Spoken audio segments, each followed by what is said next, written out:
Hello and welcome to episode 2 of the Art Arbor podcast. I'm your host, Jake Vanderhayden, and joined by my co-host, Andrew Witter.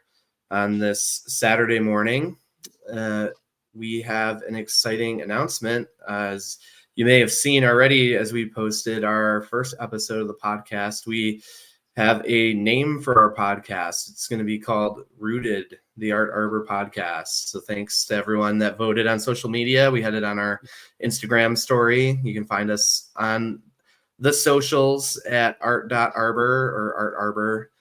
Follow along. We want to make this interactive and hear from everyone out there that's listening, watching, reading.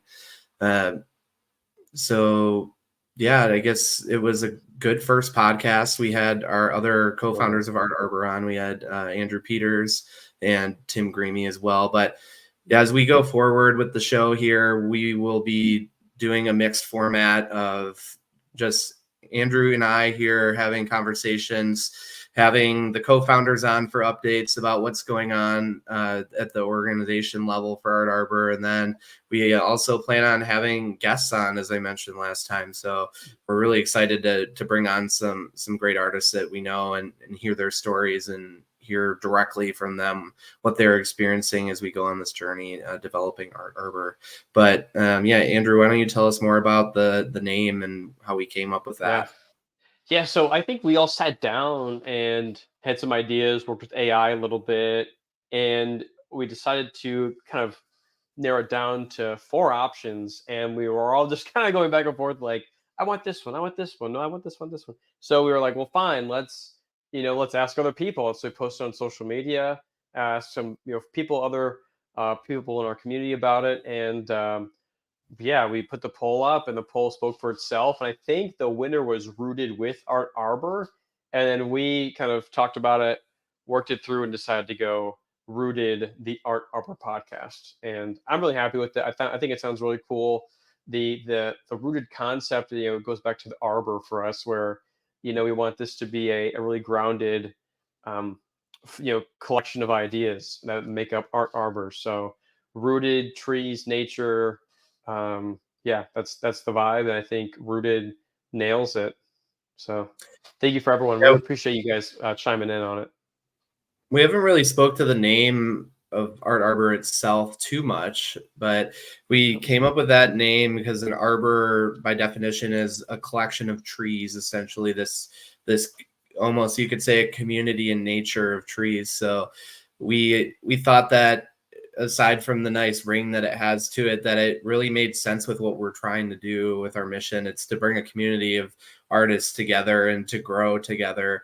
And we all know that exposure does not pay the rent, right? So to grow, we really need to focus on having a career and having a value behind your art and having demand for it. So that's definitely a good segue into what we wanted to talk about today. In the Rooted show today, we wanted to talk about the industry overall across different types of art and really how society values art. So I guess, to start, Andrew, what are your thoughts on the value of art?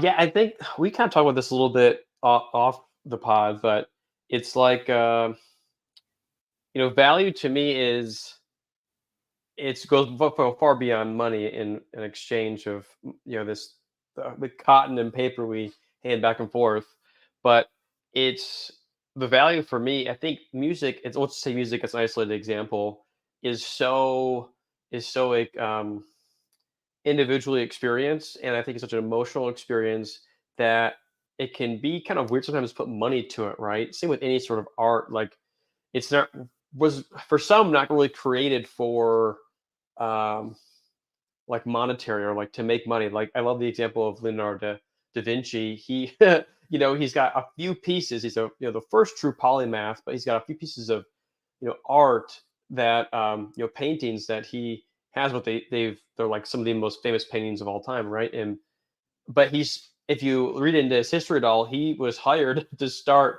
and do so many projects, and he would get them halfway done and then never finish them, and it really would piss the people off. So he was just a great example of the creation of art for the sake of art.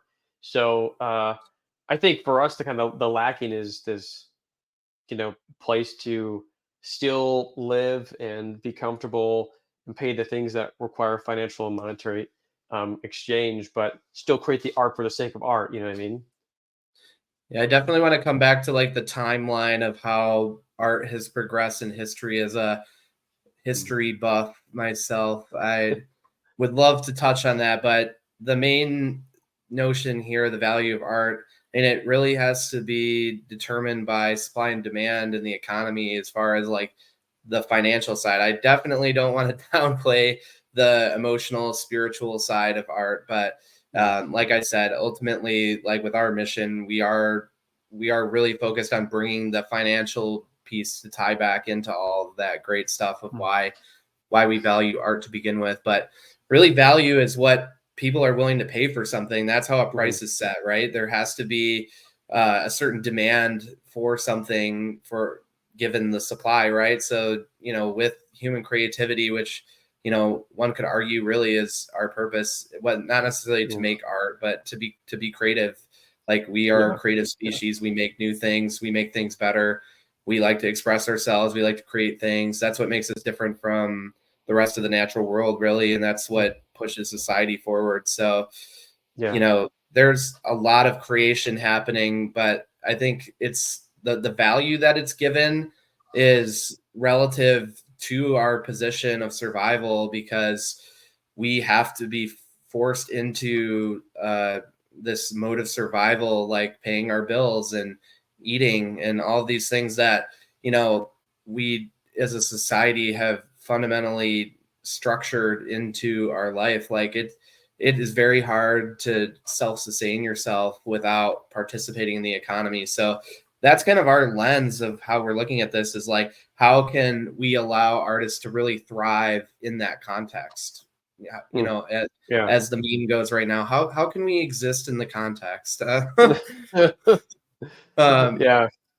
but it really comes down to building demand for the art so that the price that's paid for it is of a value that is at Mm. least a living wage, if not knocking that out of the park. And there's definitely some examples of artists that do that. But Sure. yeah, what do you think about that? Yeah, man. I mean, it's like, well, you made a point I want to touch on for a moment, but you said something about how art kind of shapes so much of the world around us. I think to me, art really can paint the future in some ways and really paint the imagination. So I just think that's a really good point you made. But uh, as for the value and exchange, I mean, I think art is such a weird thing, and taking music again as a musician, you have so many people who just pick up the guitar and play a little bit, and then there's those who it's a hobby. Those who are in a few bands, and there's just so many levels. Then there's those touring. There's so many levels to it, and it's like really like to me, there's almost like it goes like black and white, and there's this level you almost have to get to make some money, it's or you've got to diverge your or kind of diversify your means of income.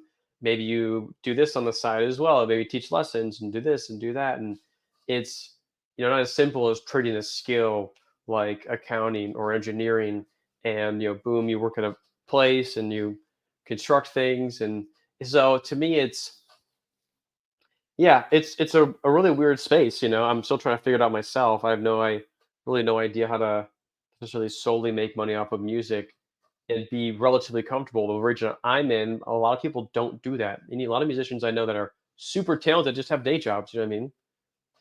Yeah, we've Yeah. talked internally a lot about how the framework of valuing labor in our society is really determinant Yeah. of how much things are paid. So a lot of times, we can debate what should be the living wage, and it could depend on where you are. But for the purposes of this conversation, let's just say it's $20 an hour.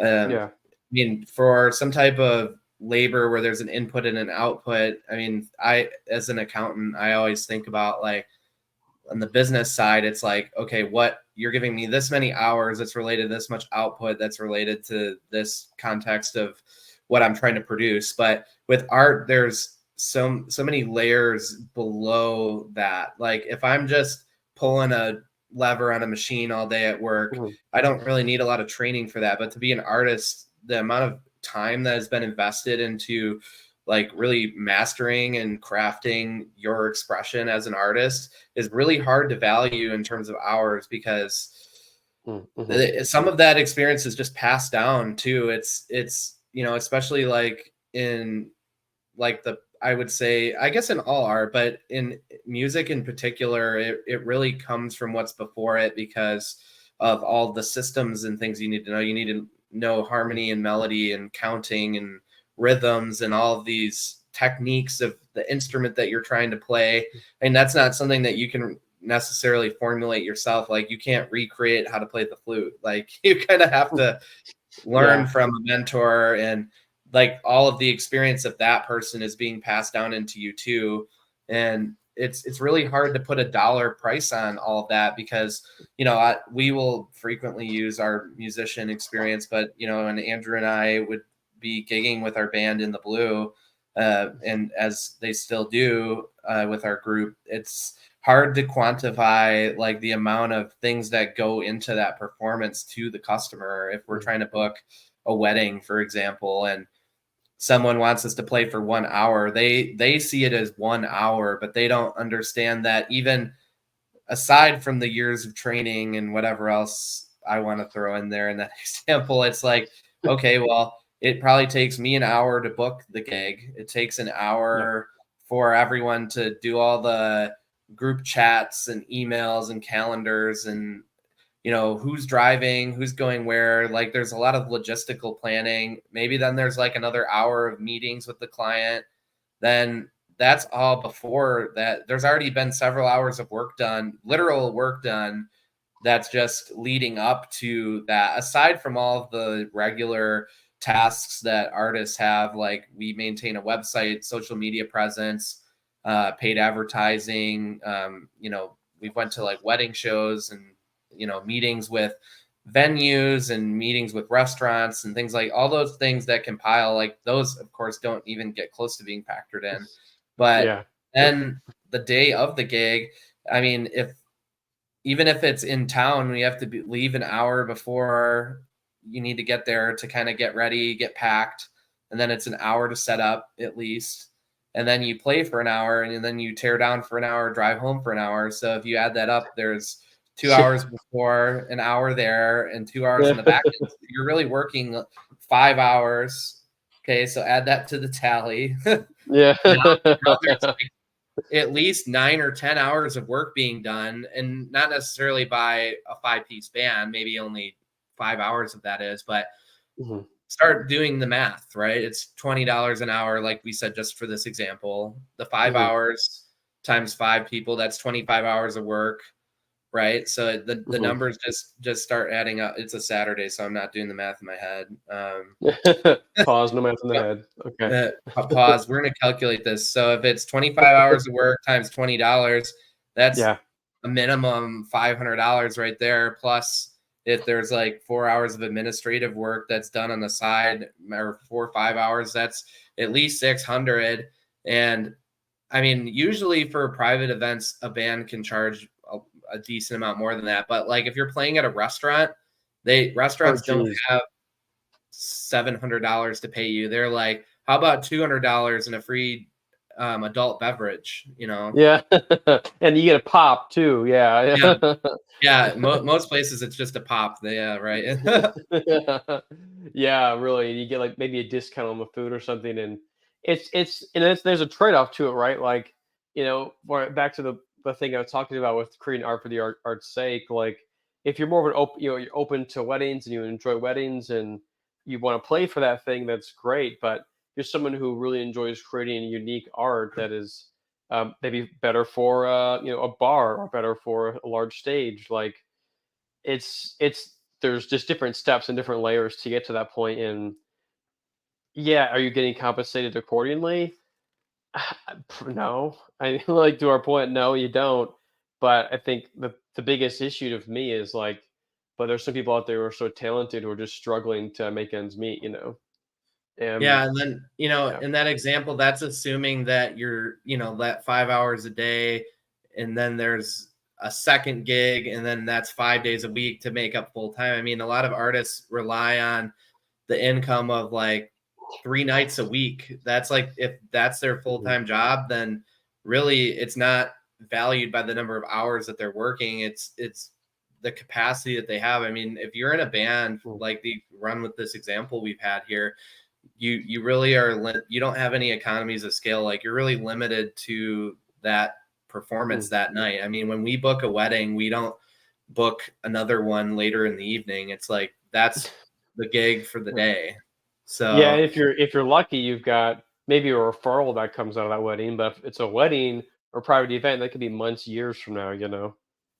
yeah, and then that's a great point. It's not repeat business either. So, and that's the thing that's hard to pass on to the average person, is the cost of that evening is so much more than just the hours that the artists are Mm, putting in, that's visible to you. And in this example, like, it could just be playing 1 hour at a wedding for their reception, and that's all that they see. So it's hard to translate the value of the art to them in just that 1 hour of what they're experiencing. I mean, some people definitely value it, but it's a tough thing for most people to swallow, of like how much art really costs. And it just, back to that accounting brain, the input output equation just doesn't really settle with most people. That's why artists, I think, really struggle with having proper compensation, because mhm. of the value that society kind of backs into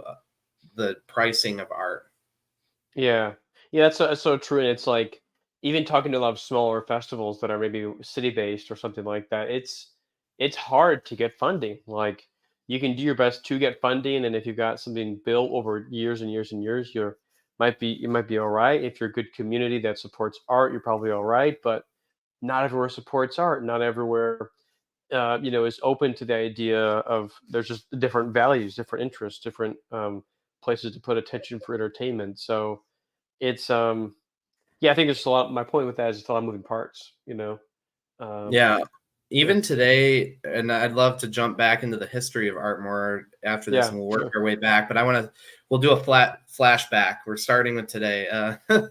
So, I mean, today there's a generous group of people that really support most art. Like, in my nonprofit experience working on planning events, I mean, we've really relied on, sponsors and donation, like large donations, to really foot the bill to be able to put Mhm. everything together for a lot of events. I mean, donate, like, cash donations and ticket sales and things really don't cut it. I mean, I don't think a lot of people realize, like, when you go to a symphony and there's all those pages of ads and all these little, Founders Circle, Diamond Circle, Platinum Yeah, Circle, like all these people, that, like, your little $40 ticket that you bought is not paying for this whole operation, that's keeping you the know? lights on. You know what I mean? Yeah. Yeah, And, electrical. one thing that I'm pretty passionate about is bringing art to underserved areas. And underserved areas really would be someone without access to good art. And it comes down to, like, a lot of, like,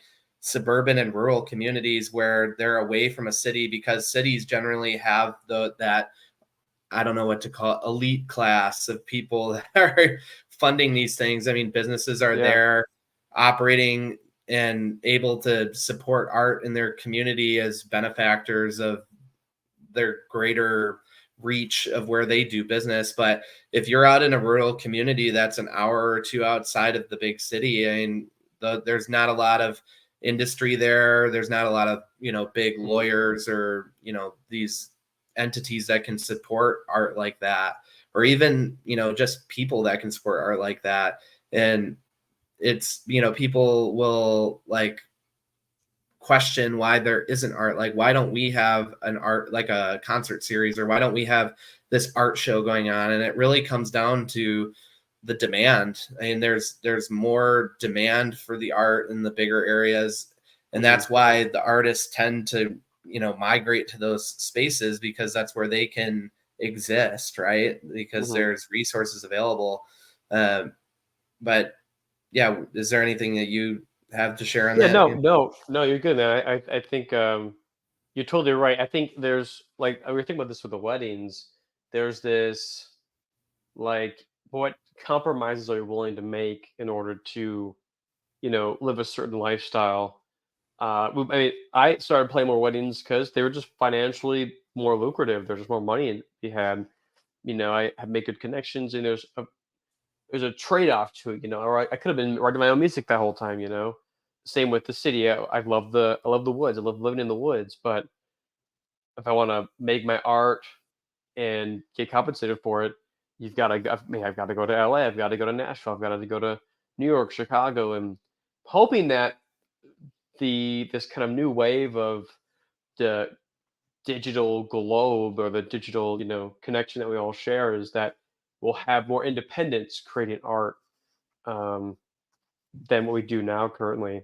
That's something that I'm really hoping for. I think it's possible. Absolutely. Yeah, but that whole notion of benefactors of art has been prevalent throughout history. So to go way back, I mean, Mm. we really want to go to the beginning of art. It was very communal back before we had an economy and we didn't have currency. I mean, everyone was, you know, existing on their own, or maybe early hunting, gathering, bartering, trading. Mhm. But art was, yeah, very like spiritual and communal practice. And it wasn't something that was really a career because there wasn't a career. I mean, it was almost like in our rooted plug for the podcast. In our roots, like everyone had to do everything. Like you had maybe your role, like, you know, you're gonna go get the meat, you're gonna go get the nuts. We're all Yeah. we're all gonna make art, right? So that Yeah. like we're all gonna come around this drum circle, or we're all gonna sing together, or we're all gonna, put some paintings on these caves because that's what we do, right? Yeah.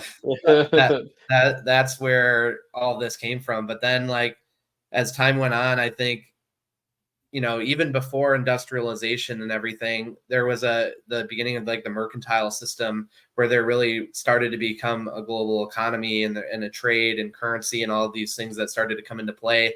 That there was more of a focus on that specialization in your role, in like, that's a key economic principle, is specialization, right? Like, as an economy develops, and even early on, I feel like you can't be a jack of all trades. Like, one person cannot provide for the village. Like, you have to specialize in your task that Mm, helps to mhm, build up to the greater society. So I think as specialization became a bigger and bigger influencer of what you did for work, for a career, that it was less focused on creative work, because that wasn't driving the economy or putting food on the table. Or, even before industrialization, like if we're talking about agrarian societies, like it was really, how can we support everyone with mm, our career? So art just was kind of not prioritized for that purpose. mm, I feel like it really became something that was an educated class or a specialty class of people that had access to things. And at that time, at least, I would say in Europe, at least, it was mostly through the church that you would for sure. Yeah, I learn was gonna how to say it's read very and write and religious. sing. Yeah. Yeah.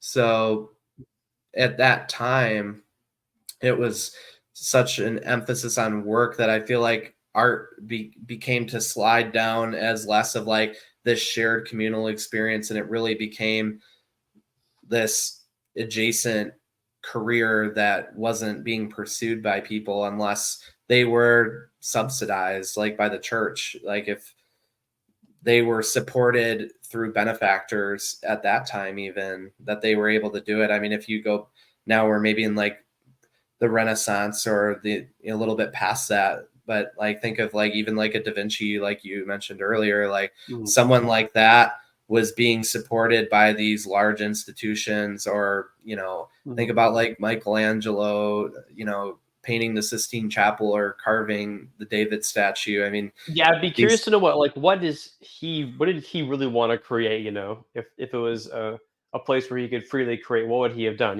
just be interested to know. Be interesting. Yeah, I feel like at least in that European context, which I do want to highlight because there are so many cultures and so many things going on, but Mhm. at least in that context, that it was really to support those institutions. I mean, if you think about some of the greatest works of art that we know from the Renaissance period and even past that into the Enlightenment, et cetera, like those were really all at that time works of those institutions. They were supporting the Mhm. church, or they were supporting a monarchy or something of that nature, and that's where the, like, at least today, the historical significance was to those pieces of art. And I'm not sure if it was even Europe specific. I feel like if you expand outward and you flash back 500, 600, 700,000 years, a lot of it is going to be to that point very institutionally based or elite based.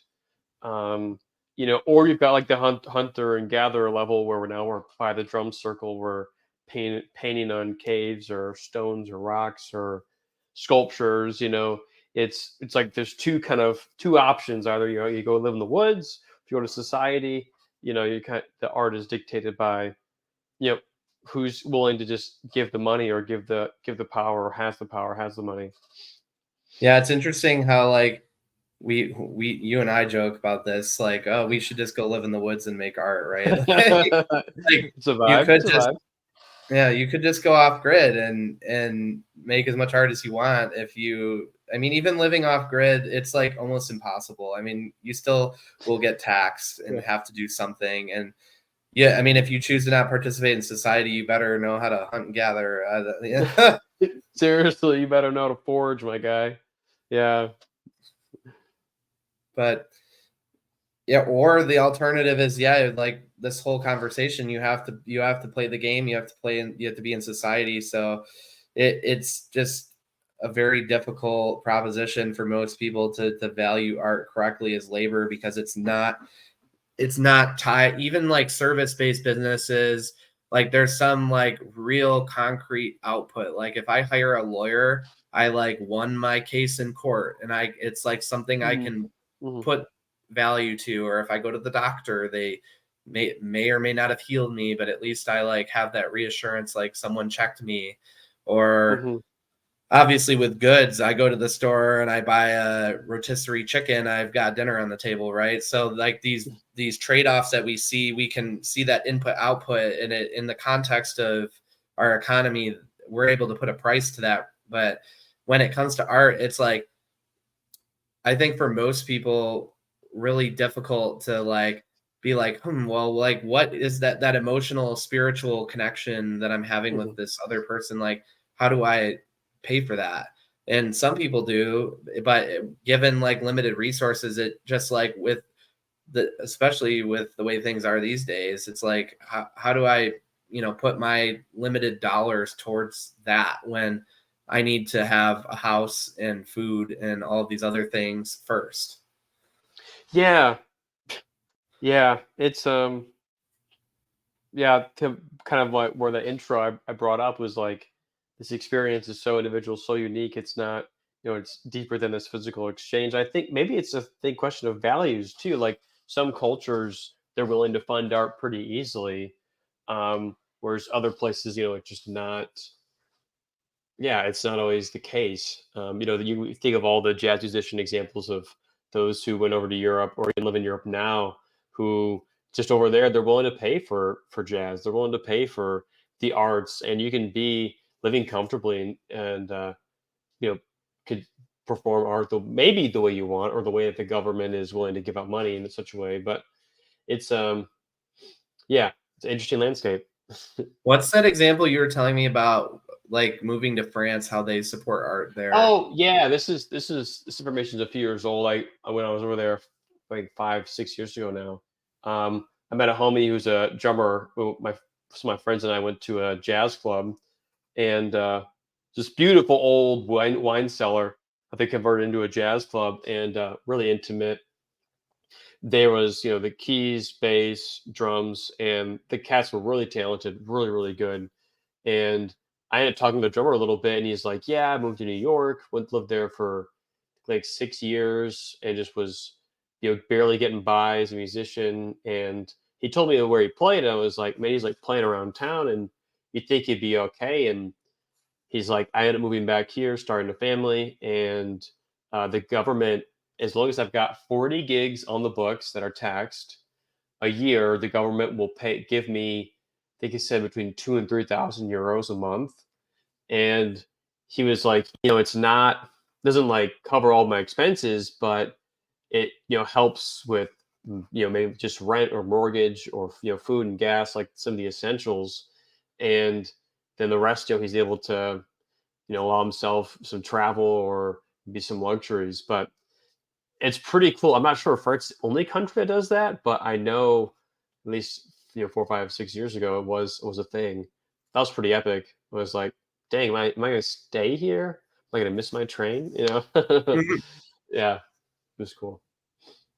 Yeah, I think that's an interesting thing. There's a lot of conversation right now with like AI and further automation, further robotics. Like, there's definitely going to be some changes to the economy, but it's a big question of, how are people going to make it if a lot of even the jobs that aren't art related are eliminated by some of these efficiencies. And one of the, it could be controversial to some, but this concept of universal basic income is almost like what you're talking about. But I think that Mm, what this like French example is almost better, because someone is doing a service to society essentially, and mhm, they're being given this like basic income to be able to just exist but continue to work on what they're working on.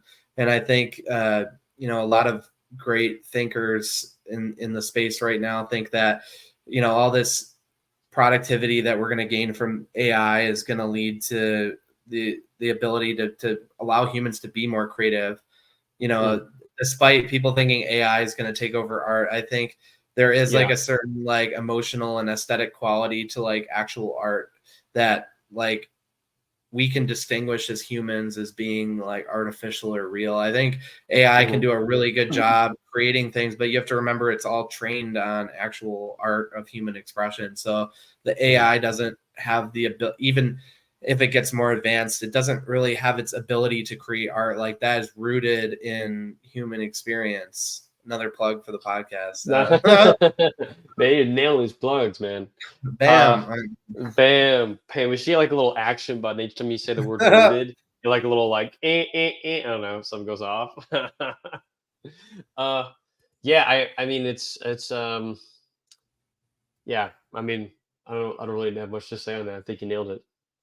Yeah, it'll be interesting to see, but I hope that that's where things go, and that's the future that we hope for. But Mhm. in the meantime, with Art Arbor, we'd like to bridge that gap of some kind of end result similar to that. But we need to figure out how to do that today, right? How can we create an infrastructure that allows artists to have some kind of compensation while being able to focus on their art and not be in the minutia of all of this business stuff that is being pushed on to artists, like Mm, mhm. having to go to these events and shows and do digital marketing and all these things. You have to post 3 times a day, and you got to buy ads and all these things just to get your message across. Because I mean, it's never, I say with art right now, it's like never been easier, but it's never been harder. And it's a real Yeah. paradox. But it's like, if you do capture that attention, like some of these people, even before TikTok, like in the YouTube era, like the likes of Justin Bieber or something, like you can make it just by uploading a video. Like I can just take a video on my phone, upload it to the internet, and it could change my life. But Yeah. it's just the volume and the expanse of content that's out there. It's really hard to capture that demand from people, unless you get lucky with the algorithm. But I mean, otherwise, there's just a lot of work to get out there, and there it really has to capture the attention of the quality fans that people have, because every Mhm. good artist, I feel like, if they're good at their craft, like they can win over the person in the room. And it's Mm. about winning over that person in the room and adding them to your base. There's a Yeah. common thing in your career, growing your career as an artist, that the first 1,000 fans are harder to get than any of the other fans you'll ever get beyond that. And Yeah. it's really about working the quality of that relationship with those people that are there with you from the ground floor. And that's really the idea behind what we see as our vision for a platform for our Arbor, is being able to invest in an artist that you believe in and support them with financially, but on the back end, that you'll see some benefit and value in return for that. There's a lot of different things that we have going on that field, but that's the basic idea, is that you can really help plant the seed of that tree in the arbor, so to speak, right? Like, you can watch it grow, and Mhm. that's Mhm. that's nature. I mean, that literally a tree all the way up to, like, that's how venture capital works. That's how, Fortune 500 companies start. Somebody worked hard at something and believed in an idea, and was able to get that idea into existence really through this funding that they were given. So I mean, it just repeats itself throughout society. It manifests itself in different ways. So we believe that Art Arbor will be the solution to that thing for creative people, is helping Mhm. them get access to resources, directly from the people that are interested in them, and then rewarding those people, helping Mhm. the artists to reward those people along the way as they grow. Yeah. Yeah, man. Well, I think like what from you and your, your background, like what are some of the basic pieces to understanding this like kind of financial matrix? Because you can still, let's say you make a lot of money, but you also can blow a lot of money, or maybe you don't necessarily know how to get the money. Like, how what is that as an artist? Kind of like what would you advice would you give to some artists here who are looking for some maybe some financial uh, kind of correction or financial structure in their life so they can grow well, grow sustainably. Yeah, I think the thing that most artists focus on, of course, is like, what resources do I need to get myself out there? Like, if I'm a sculptor, obviously I maybe you already have it, but there's always a continual need for, like, more gear. I need a new pottery wheel. I need more clay. I need more tools.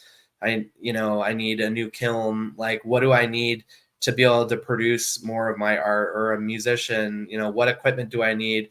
Do I need to go into the studio? Do I need to, get an album release party put together? Like, what are these assumptions to get the output? And I think people are doing all of those things, but they need, hopefully what we could help with is, getting the resources together to do that, and really having an action plan on deploying those resources as an investment, so that we really see that return. Like if you're putting, you know, things other than time into your career, you really need to see an ROI, or return on investment, on that, right? Like, you need to make sure that, you're really utilizing that studio time as a musician. If you're in there, that what you're paying for is going to lead to an album that you're proud of and that you want to put out there, but that, is going to resonate with your fans, and with you, most importantly, as an artist. I think fan service versus personal creativity is a whole separate topic that we can discuss in the Yes. future. But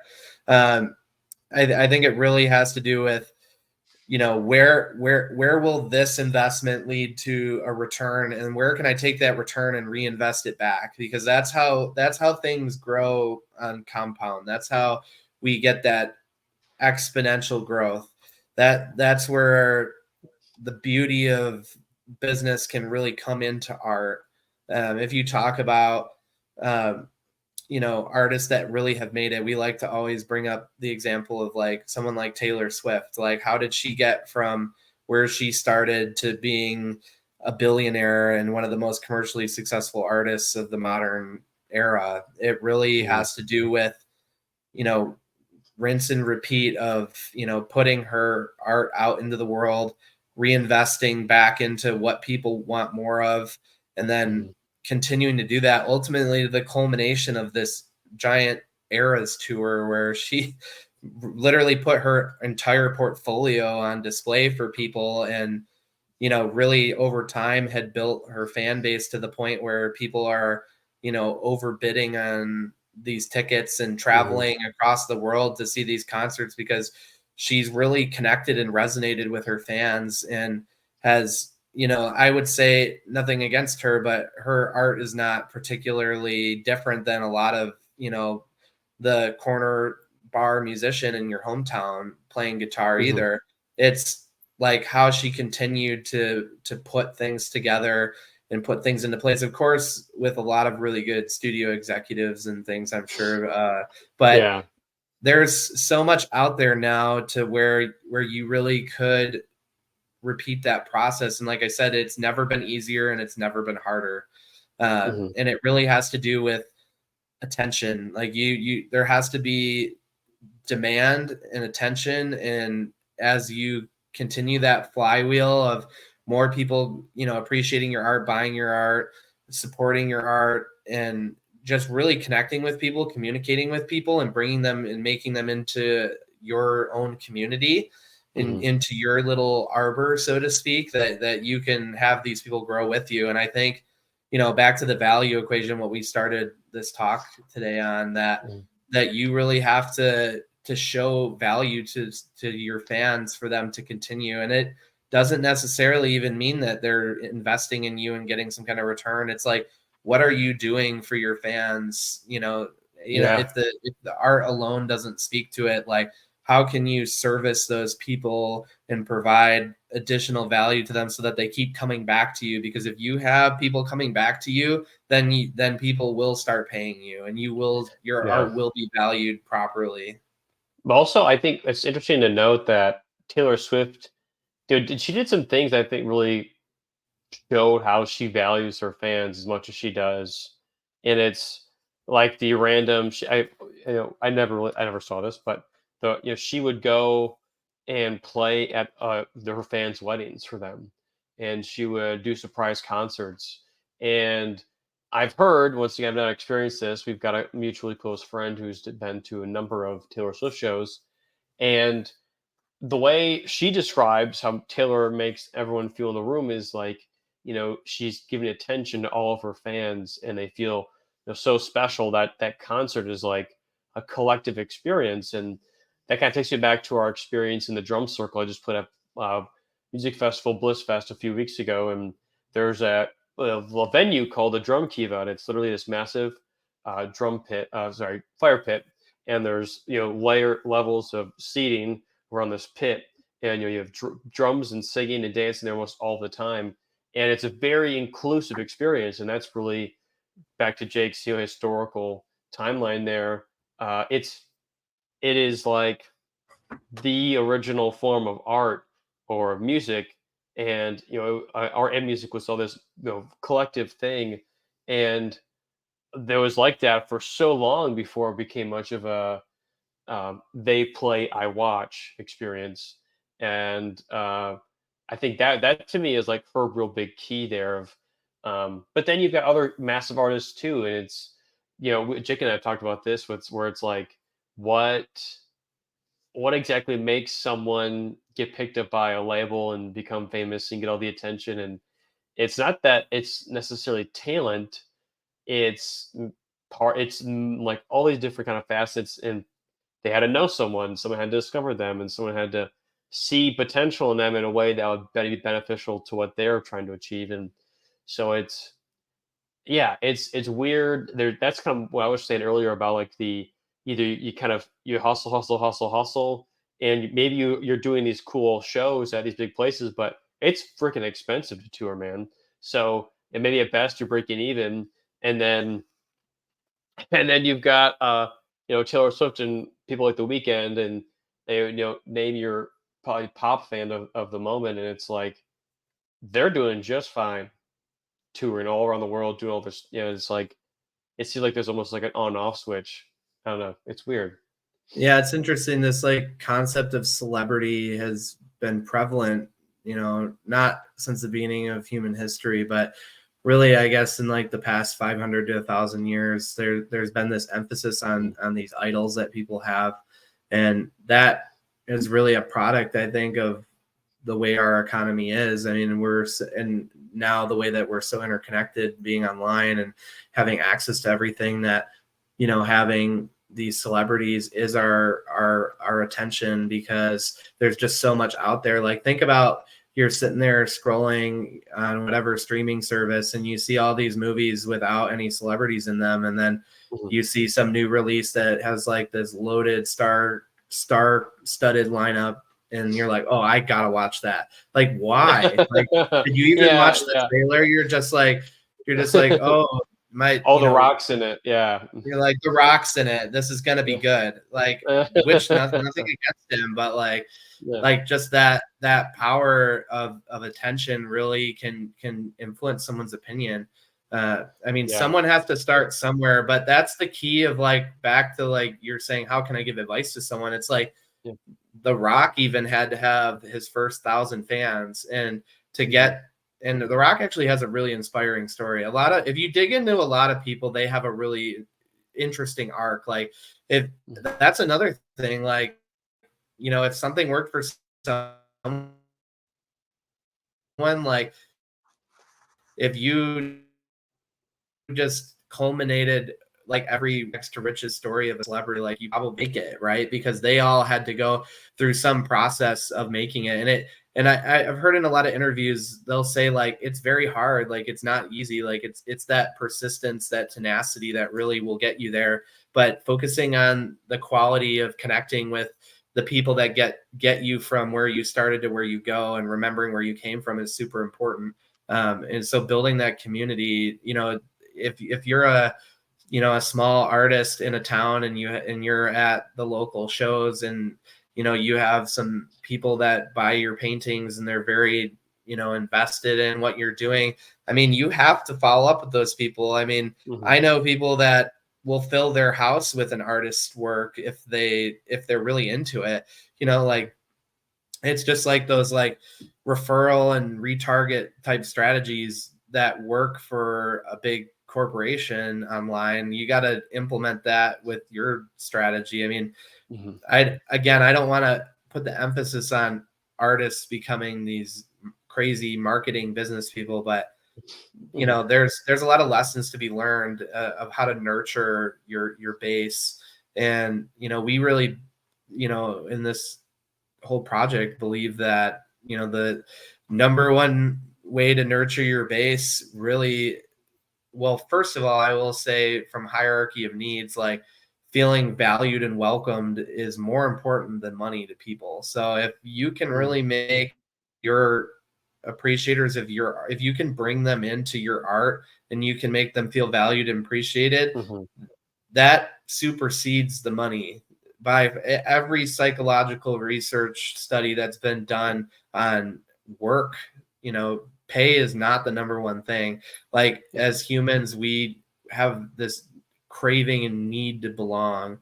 So Mhm. if you can really bring people into your sphere, that's number one. But number two is money, because again, being valued and appreciated does not pay the rent. So, you know, Yeah. Yeah. if you can help do that first, and second, reward those people with financial value. Doesn't necessarily need to be giving a portion of your revenue back or something like that. It could be, but it could just be value, like, you know giving access to people, like, even not even giving them free stuff. Like, if you have a show, have them come backstage and tour them around. Or if you're Yeah. a painter, like, have a little, like, master class, and have like a little wine and paint thing or something, right? Mhm. Like, there's ways to, like, foster that sense of community, that Mhm. Yeah. value It's to like people. it's like how, put yourself in their shoes. Like, what are ways? What are things that just sound fun? Like, what ways are a win-win? This is by no means a sacrificing something to gain something. Really, it's make it a fun experience to engage with your fans and the people that really care about you and your art, and that community itself. I love those ideas Jake just listed off. And so I think everyone, it's gonna be totally different, and you have to find what, like I said, what works for you. It's a win-win for your fans and for yourself. And I really don't see, there's really nothing to lose by trying and only a lot to gain. It might only take a few hours of planning and then an hour or so of execution or two, and you could really have an impact on some people. And I think it'd be, to the principles of joy, like serving and helping others is a great means of lasting happiness. So, thinking from that, we've been giving these gifts of artistry. I think just practically about everyone has it. And I think everyone really does. It may just look kind of different for each person. Some people might argue it's not art, but I think anything can be really turned into some form of art kind of creation. And we can dive in a different pod on how do you define art, but it's I think really kind of creating this community, sharing what you have with another person. It's an incredibly wonderful experience. Um and we've done that for people before with small private shows, and just talking to people afterwards. And I love talking to those who have come and listened to the music and having real conversations with them. And um not just being like, oh, there's this separation. I'm this and you're that, and I'm not going to talk to you. Or it's like, you know, having just real authentic conversations with people. And I think that's the first step. If you're not someone who's, maybe if you're someone who's a little more introverted, it's kind of difficult. It can be hard to have just conversations at shows, but I highly urge finding ways to make that connection with people. I think there's like this natural tendency, like from our human ability to create and express ourselves, that we want to. And I think, society has really suppressed that for some people, or not given people the outlet to do so properly. And, I think some people probably have a story in their head that they don't want to be creative, that they don't want to make art, but I'm sure that they still watch movies, they still go to shows, they still have art hanging on their walls. Mhm. They appreciate some form of creative expression from someone else, and like by like engaging with that person, like you're really like they're kind of like living vicariously through your creative expression, right? So it's like, if you can really bring them in and give them that experience, and engage them with your community and really show them like what's going inside your head, I think that's what they really will value, and that's what they'll come back for, and that's what they'll pay for. So Mm. that would be my ultimate advice is, yeah, make those people feel valued. Yeah, and it's like after that, once things start rolling in, they know that you can get technical with it. But I think that's really some of the shift I see. It's like, so a lot of musicians and artists I talk to, there's sometimes this gap, like you're mentioning, and I think we've got to really kind of bring it back to the circle around the fire.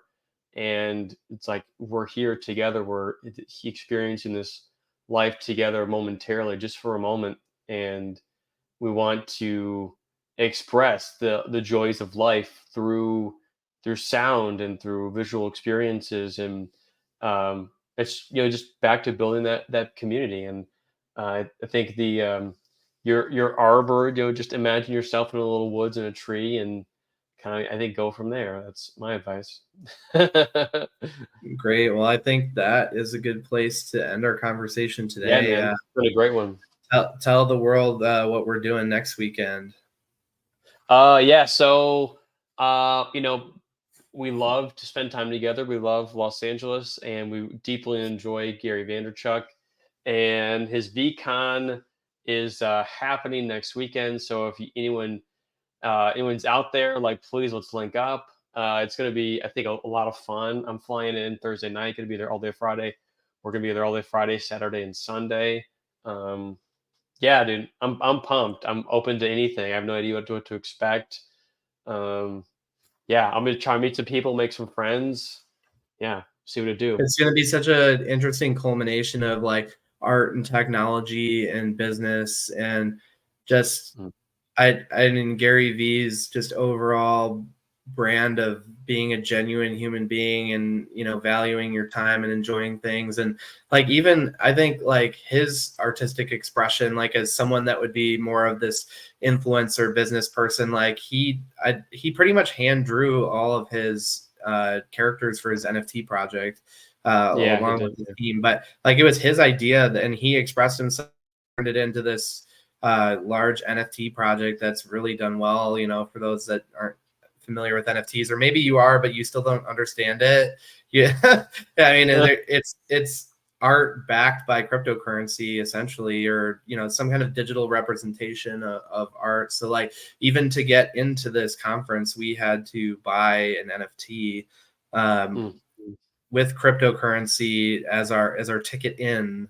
So it's very cutting edge method of buying tickets, but Yeah. it's going to be a really cool experience. And yeah, we want to come back and kind of recap it and talk about our experience there. So definitely tune in for our next episode of Rooted. Since it's coming up, it'll probably be episode 3 will be our recap. So join us soon. We're hoping to get more episodes of the pod rolling, and be sure to connect with us online.